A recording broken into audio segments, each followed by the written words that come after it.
Hello, I want to thank you guys for joining me. We are just a few days away from our favorite holiday, Independence Day.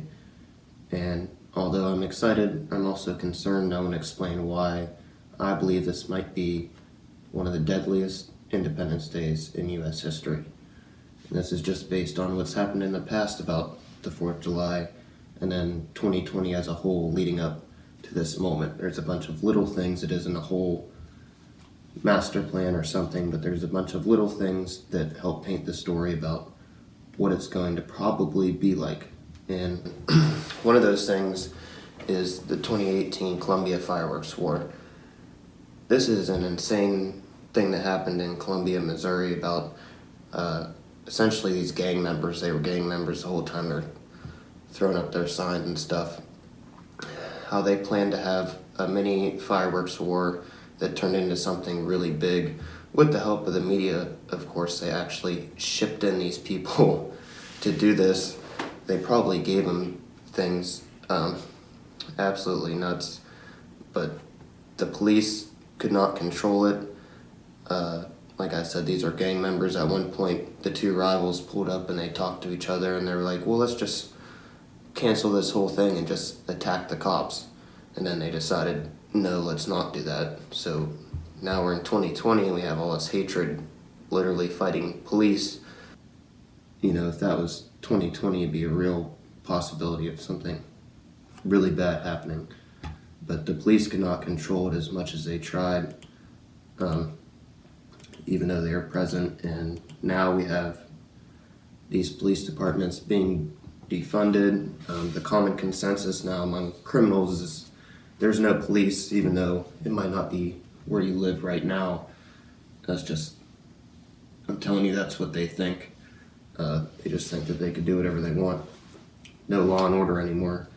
But the 4th of July throughout history has been known as one of the busiest days for emergency rooms, one of the deadliest. July 4th has significantly more crime, assault, batteries, sex assaults, robberies, murders than the typical day. It's not just in Boston, like this report says, it's all around the country. And it's especially hard when July 4th happens on a Saturday. It's a Saturday this year. And every Sunday leading up to this point in June has been extremely deadly. Another thing is, not only is it police, it's emergency departments as a whole have been defunded, especially where I live locally. They just destroyed the fire department. I mean, and we've had fires for years, a real bad arson problem. And fire department getting defunded just like all our other emergency services. There's a wildfire in Utah just a few days ago, burned 150 to 200 acres. 30 homes were evacuated just from fireworks. We've had extremely dry weather. If you haven't been paying attention, there's been these booms all throughout the country.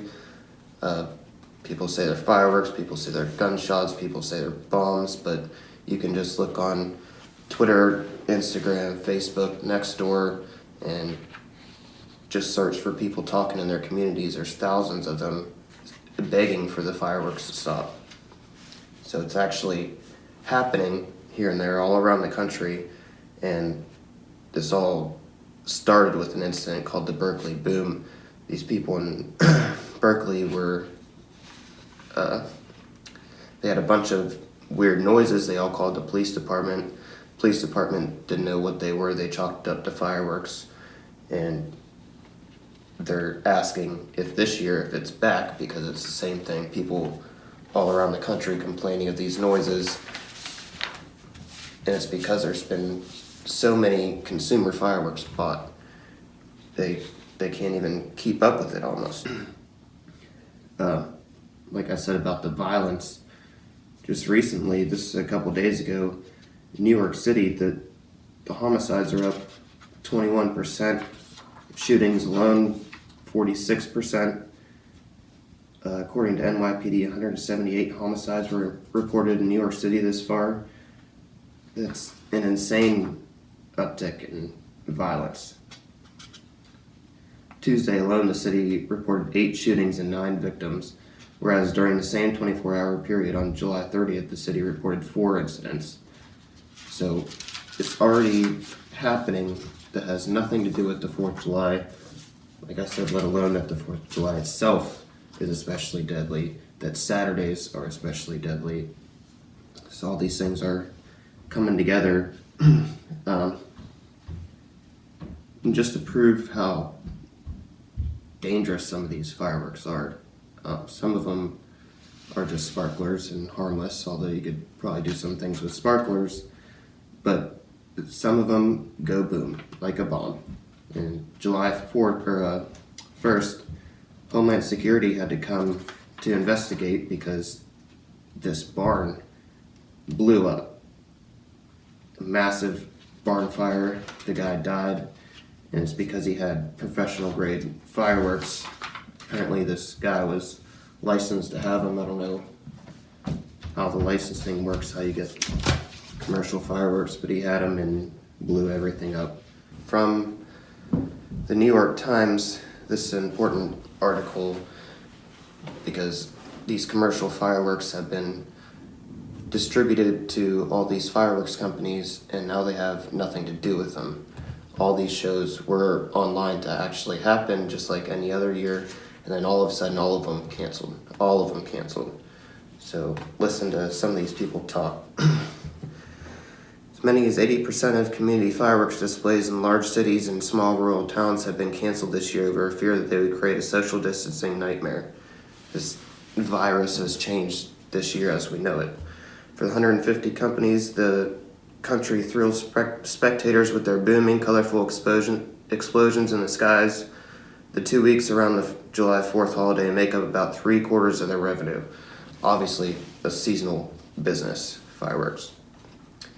They've been receiving daily calls with cancellation or program changes from event planners. And it shows a picture of a warehouse they have of pallets stacked probably 20 foot high of these commercial fireworks. They said that they have nothing to do with this year. What are they going to do with all these fireworks they have? I've had days where I've lost $150,000 of business from cancellations. The 5th generation of the family that runs American Fireworks in Hudson, Ohio says they're going to lose 50 to 75% of our business from the 4th of July. There's no clear signs on when this will end. And I'm sitting on millions of dollars and tons of explosives that have to be stored specifically. Mr. Souza says, for us, in a military-style bunker that we have to lease, and now those leases are at a premium, because you have to guard this stuff from thieves who would try and get it. It's an expensive ordeal, and they've lost all their money. So I'm not saying Mr. Souza might do something, but if he's got millions of dollars of inventory and everything canceled, his business is now destroyed just from 1 year alone. So it's not hard to understand that if he may get a call from an anonymous source that says, hey, I will take some of those off your hands, and they have the cash to do it, and efforts for him to try and save his business, he might actually do it. I'm not saying he would, but these are the conditions that would warrant people to do things like that. Last summer, top of mind concern as whether Mr. Trump would include fireworks on his tariffs on Chinese imports. About 95% of the world's fireworks are made in China.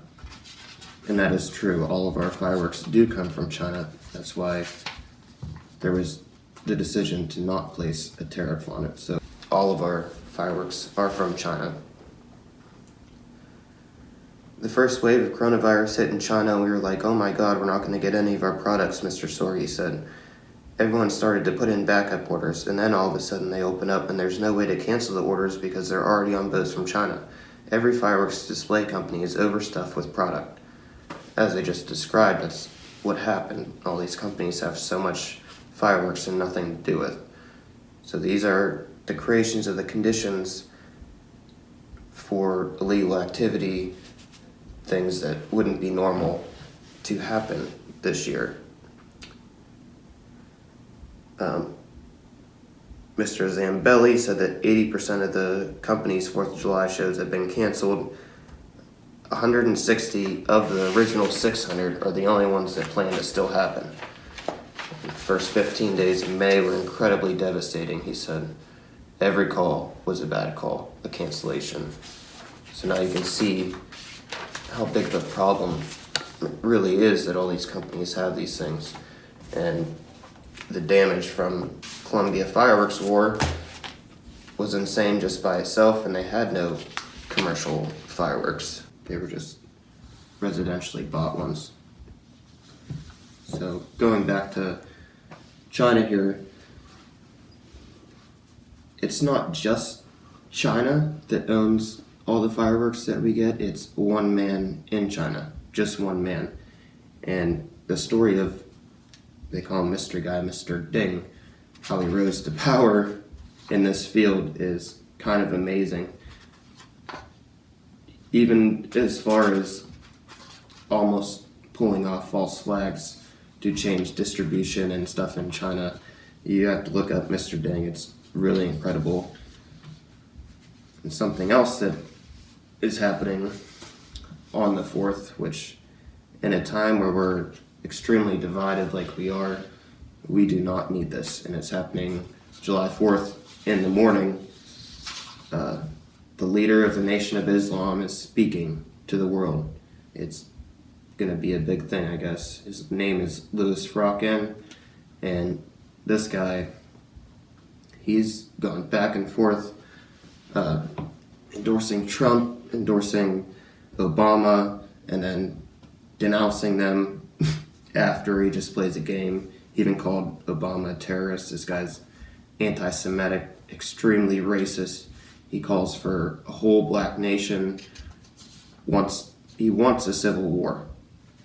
So there's going to be a bunch of people listening to what he has to say July 4th morning. So that should be interesting, to say the least.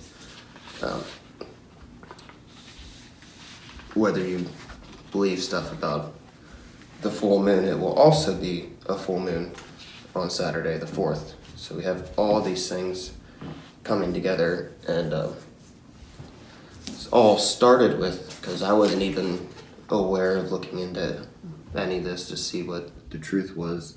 Someone told me I should, and then showed me a post, and it reads that 30,000 members per state, many trained by radical Islam. And so it was interesting because we have the leader of Nation of Islam giving a speech Friday morning. That's concerning. Antifa to desecrate Gettysburg National Cemetery on July 4th as murder and then burn white suburbs under the cover of fireworks. Yeah, well, that's not confirmed, but Antifa does have a flag burning thing they plan on doing. It says that here too. It's actually very detailed in what's going to happen on the 4th. But these 3 objectives. The first objective is to test the local response of law enforcement. If fireworks are going off around the clock and residents are filing complaints, how will police respond? This is already happening right now. So they're already testing police departments. Do they even respond at all? How many officers? This data is being recorded by these groups, and they will prove to be very valuable intel for what's to come. The second objective is to get local residents, white people in nearby neighborhoods, acclimated to the frequent sounds of explosions that often sound like gunfire. Final objective, knowing response times and manpower, police, and having acclimated the local population into explosion sounds that mimic gunfire. Then to commit arson attacks with professional fireworks to set so many fires local emergency services are immediately overwhelmed and enter houses to actually fire guns and kill as many people as possible in the white suburbs. So now that I've lined it all out, you can see why these 3 objectives are actually really concerning, considering what has already happened this year, 4th of July in of itself. However, the national media outlets are going to largely attempt to paint this uptick in fireworks activity as a sign of people being over celebratory in preparation for the 4th of July, which is exactly what they've been doing. They say all these protests are peaceful. We all know that they're not. So whatever happens in a couple days here, you can guarantee that it'll be buried and everything will be peaceful. But I think as time goes on and we get the reports, it will show that this 4th of July has been the deadliest 4th of July we've ever had. It says they're delivering fireworks in bulk via moving trucks and vans. So one of the group that did that original storming the property of that couple in St. Louis, the group was on Facebook. It's called Expect Us, and they've been planning a lot of events. They're the ones that broke into that guy's property, and so what's to stop them on the 4th? I mean, really nothing. They already did it, and they know that the media's got their back, and no police came. So it's a lawless land, it seems like, and they're organizing something on the 5th. And if you type in the address, it goes straight to a trucking company, which is weird. And then it's also a storage facility. I'm not sure on the area, but who knows what they're planning for the 5th. And it's all these little groups out there, like them, that are going to be doing these things. Like I said, they know that they live in a lawless land now. And, just based on the history of the 4th of July, it's concerning about what might happen here. Now, I don't think anyone should change their plans or freak out about this, but if you're in a major city like New York City, because Bill de Blasio doesn't give a shit about anything, but he decided that they need to have a fireworks task force, which just goes to show how much activity has been already going on there with fireworks. And I don't think it's actually to stop it. I think it's just literally to kill police officers. They're going to be out there trying to stop this. I don't think they're going to be able to stop it. It's just going to be chaos and war. But like I said, I don't think you guys should do anything different. Just be aware of everything I described. If you have a firearm, carry it on you. Just have a safe 4th of July and just be on your guard. Just be aware. That's all I'm asking. So thanks for listening to everything I had to say. Have a safe Independence Day, and we'll see you next time.